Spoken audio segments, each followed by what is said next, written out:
Hi everyone, आज ये 22 नवंबर 2025 के करंट अफेयर और स्टैटिक जी के क्वेश्चन को डिस्कस करते हैं। So let's get started without any further delay. प्रश्न संख्या 1 से स्टार्ट करते हैं। प्रश्न संख्या 1 G20 सम्मेलन 2025 से संबंधित है। 20वां G20 सम्मेलन 2025 कहाँ आयोजित होगा? तो जोहान्सबर्ग, दक्षिण अफ्रीका में आयोजित होगा। यह 20वां सम्मेलन 21 से 23 नवंबर 2025 के बीच होगा।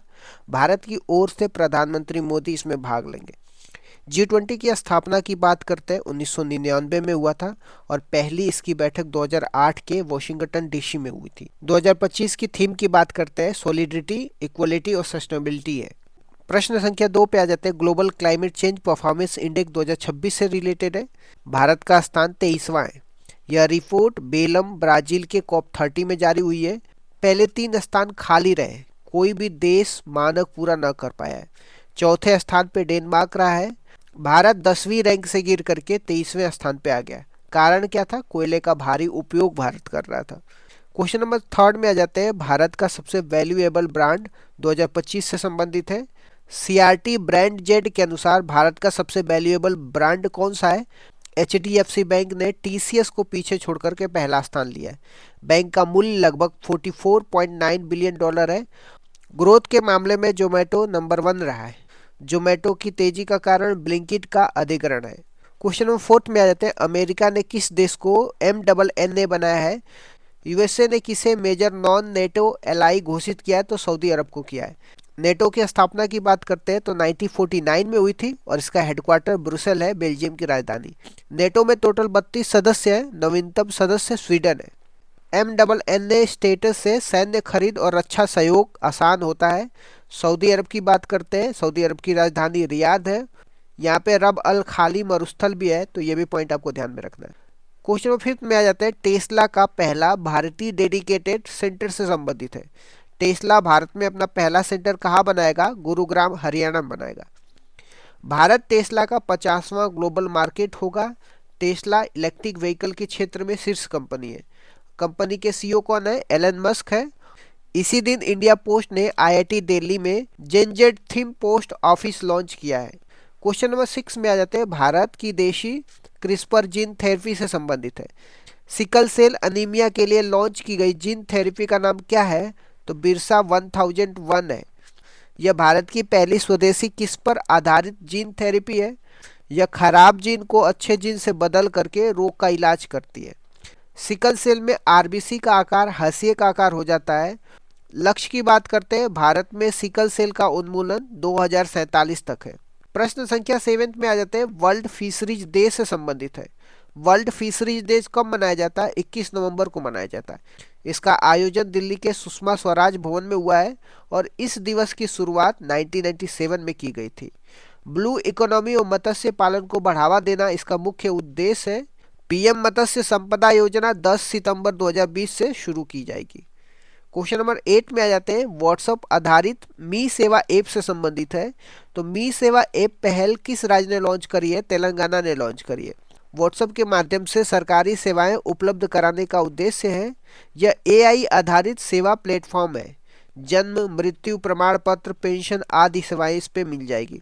आंध्र प्रदेश ने इसी तरह की सेवाएं मनमित्र भी शुरू की है। क्वेश्चन नंबर 9 में आ जाते हैं। ICC अंडर-19 वर्ल्ड कप 2026 से संबंधित है।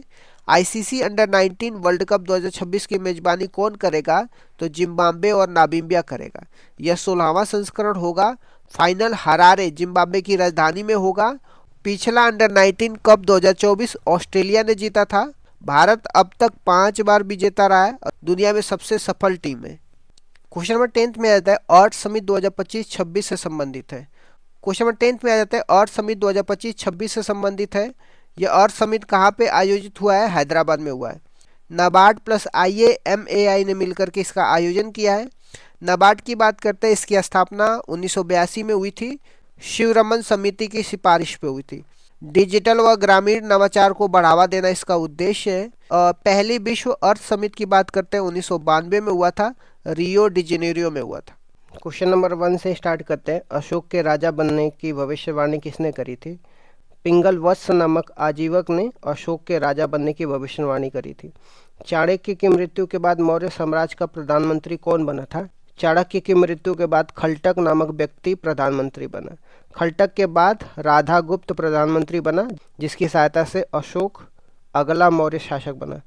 अशोक की माता का नाम क्या था? अशोक के माता का नाम सुभद्रांगी था। अशोक की पत्नी का नाम क्या था? अशोक की पत्नी का नाम असंगमित्रा था और उनकी प्रिय पत्नी का नाम कौरकी था। कौशाम्बी अभिलेख में कौरकी को दान देते हुए उल्लेख मिलता है और इसी अभिलेख को रानी का अभिलेख कहा जाता। अशोक के पुत्र का नाम क्या था? अशोक के पुत्र का नाम कुणाल था। अशोक के गुरु का नाम उपगुप्त था। उपगुप्त से अशोक ने बौद्ध धर्म की शिक्षा ग्रहण करी थी। अशोक ने अपने कितने भाइयों का हत्या करके शासक बना था? अशोक ने अपने 99 भाइयों की हत्या करके शासक बना था। हालांकि ऐसा कोई साक्ष्य या प्रमाण नहीं है। वास्तविकता में अशोक ने अपने भाई सुशी की हत्या कर शासक बना था, जो बिंदुसार की दूसरी पत्नी चारुमित्रा का पुत्र था। हालांकि अशोक का 5वां अभिलेख उसके परिवार और भाइयों के जीवित होने का वर्णन करता है। राजा बनने से पूर्व अशोक कहाँ का राज्यपाल था? राजा बनने से पूर्व अशोक अवंती या उज्जैनी का राज्यपाल था। बिंदुसार के समय तक्षशिला के विद्रोह को दबाने के लिए पहली बार अशोक को भेजा गया था, लेकिन वह यूनानियों के कारण असफल रहा। अशोक का नाम उल्लेख किन अभिलेखों में मिलता है? अशोक के नाम का उल्लेख मास्की अभिलेख, गुर्जर अभिलेख, नैतुर अभिलेख, उडेगोलम अभिलेख से मिलता है। अशोक का पहली बार नाम मास्की अभिलेख से मिलता है। अशोक को विभिन्न अभिलेखों में किन किन नाम से पुकारा जाता था? गिरनार में अशोक को अशोक मौर्य बोला जाता था। भानु अभिलेख में अशोक को प्रियदर्शी बोला जाता था। मास्की अभिलेख में अशोक को बुद्ध शाक्य बोला जाता है। अशोक को सामान्यतः प्रियदर्शी तथा देवनाम प्रिय से जाना जाता है। अशोक का राज्य अभिषेक किस वर्ष में हुआ था? अशोक का राज्य अभिषेक 269 ईसा पूर्व में हुआ था। कलिंग युद्ध कब लड़ा गया था? कलिंग का युद्ध अशोक के अभिलेख के 8 वर्ष कलिंग युद्ध कब लड़ा गया था? कलिंग युद्ध अशोक के राज्य अभिषेक के 8 वर्ष बाद 261 ईसा पूर्व में लड़ा गया था। कलिंग युद्ध का वर्णन अशोक के किस अभिलेख में मिलता है? कलिंग युद्ध का वर्णन अशोक के 13वें अभिलेख में मिलता है। यह अशोक का सबसे बड़ा अभिलेख है। कलिंग की राजधानी क्या थी? कलिंग की राजधानी तोसली थी। कलिंग किस लिए प्रसिद्ध था? कलिंग हाथियों के लिए प्रसिद्ध था। कलिंग युद्ध के समय कलिंग का शासक कौन था? कलिंग युद्ध के समय कलिंग का शासक उड़ीसा का प्राचीन नाम क्या है? उड़ीसा का प्राचीन नाम कलिंग है। कलिंग युद्ध के बाद अशोक ने कौन सा धर्म ग्रहण किया? कलिंग युद्ध के बाद अशोक ने बौद्ध धर्म ग्रहण किया था। अशोक के अभिलेखों के खोजकर्ता कौन थे? अशोक के अभिलेखों की खोजकर्ता पोंटी कैंटलर एंड स्टेफन थैलर थे। इन्होंने 1750 में दिल्ली मेरठ अभिलेख की खोज करी थी। दिल्ली मेरठ अभिलेख को फिरोज शाह तुगलक दिल्ली लाया था। अशोक के शिलालेखों को पढ़ने वाले पहले अंग्रेज कौन थे? जेम्स प्रिंसप थे। इन्होंने 1837 में दिल्ली टोपरा अभिलेख को पढ़ा था। अशोक द्वारा सांची का स्तूपा तथा सारनाथ स्तंभ का निर्माण कराया गया। सांची का स्तूपा मध्य प्रदेश में और सारनाथ स्तंभ बनारस में है। सारनाथ स्तंभ को अशोक स्तंभ भी कहते हैं और यह भारत का राष्ट्रीय चिन्ह है। इसमें 4 जानवर हैं, हाथी, घोड़ा, वृषभ जिसको बैल बोलते हैं, शेर अंकित किए गए, जो हालांकि 3 ही दिखाई देते हैं। अशोक का सबसे छोटा अभिलेख कौन सा है? अशोक का सबसे छोटा अभिलेख रुमिदई अभिलेख है। अशोक का सबसे छोटा अभिलेख रुमिदई अभिलेख है।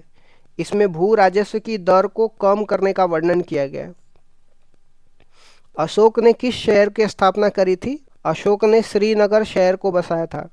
अशोक के पहले अभिलेख में पशु बलि की निंदा किया गया है और यह घोषणा किया गया है कि सभी मनुष्य मेरी संतान है। अशोक के दूसरे अभिलेख में क्या उल्लेख है? मनुष्य और पशुओं के लिए चिकित्सा व्यवस्था तथा सीमांत राज्य जैसे चीन, पोथेश, सोलेरपुर, केलरपुर, तारमपड़ी उल्लेख किया गया। अशोक के तीसरे शिलालेख में क्या आदेश दिया गया है? राज्य के अधिकारी पुत्र, रजूक एवं प्रशिक्षक को हर 5वें वर्ष के दौरे पर जाने का आदेश दिया गया है। अशोक के चौथे शिलालेख में क्या घोषणा की गई है? भेरी घोष की जगह धम्म घोष की घोषणा की गई। अशोक के 5वें शिलालेख में किसकी जानकारी दी गई है? धम्म महापात्रों की नियुक्ति के विषय में जानकारी दी गई है, जिसे राज्य अभिषेक के 14वें वर्ष में लिखा गया। अशोक के 6ठे शिलालेख में क्या दिया गया है? प्रजा के लिए मुझे हर जगह सूचना दे सकते हैं, यह उल्लेख है। अशोक के 7वें शिलालेख में क्या उपदेश दिया गया है? आत्मनियंत्रण तथा मस्तिष्क की शुद्धता का उपदेश दिया गया है। अशोक के 8वें शिलालेख में क्या वर्णन किया गया? अशोक की तीर्थ यात्रा का वर्णन किया गया 8वें श्लोक में। अशोक के 9वें शिलालेख में क्या दिया गया है? विभिन्न मंगलाचार्य की आलोचना तथा धम्म मंगल की श्रेष्ठता पर बल दिया गया है। अशोक के 10वें शिलालेख में क्या उपदेश दिया गया है? धम्म के पालन का उपदेश दिया गया। अशोक के 11वें शिलालेख में किसका उल्लेख किया गया है? धम्मदान का उल्लेख किया गया है। अशोक के 12वें शिलालेख में क्या जानकारी मिलती है? धार्मिक सहिष्णुता की नीति का उल्लेख और स्त्री महामात्य की नियुक्ति का उल्लेख इसी शिलालेख में मिलता है। अशोक ने धम्म के प्रचार के लिए महेंद्र और संघमित्रा को कहाँ भेजा था? श्रीलंका भेजा था। अशोक ने धम्म के प्रचार करने के लिए सोन और उत्तरा को कहाँ भेजा था? स्वर्ण पर्व, जिसको बर्मा या म्यांमार बोलते हैं।